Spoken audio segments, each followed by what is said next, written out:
با مقصد پیشگیری نمودن حادثه‌های سوختار، کارمندان قسم مستقل 53 حربی کننده شده خدمات دولتی آتش‌نشانی عاید به محافظت ناحیه به نام میر سیدی علی حمدانی در همکاری با شعبه وزارت کارهای داخلی تاجیکستان در ناحیه و دیگر نهادهای مسئول با اشتراک نمایندگان ریاست خدمات دولتی آتش‌نشانی ولایت ختلان مشق تاکتیکی گذراندند. طبق نقشه автомашинаҳои сӯхтор хомӯшкунӣ ба ҷои ҳодисаи шартӣ маркази савдои ноҳия сафарбар гардида дар вақти муайян гардида ба ҷои муқаррар гардида расиданд.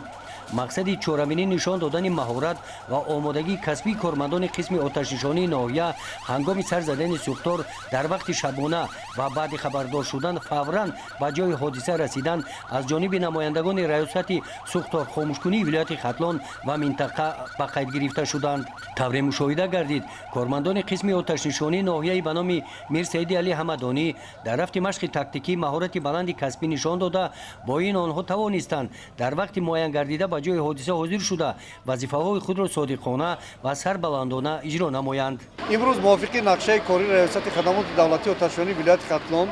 дар ҳамаи шаҳру ноҳияҳои вилояти хатлон машқи тактикии оташнишонӣ дар бозорҳо, марказҳои савдо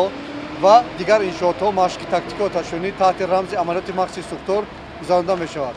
мақсад аз баргузории машқҳои тактикии оташнишонӣ дар якҷоягии кормандони хадамоти оташнишонӣ бо дигар мақомотҳои ҳамоҳангсозӣ мебошад. баъди анҷоми машқи тактикӣ рафти он бо иштироки ҳайати шахсӣ натиҷагирӣ карда шуда ба ҳайати шахсӣ барои нишон додани маҳорати баланди касбӣ изҳори сипос карда шуд.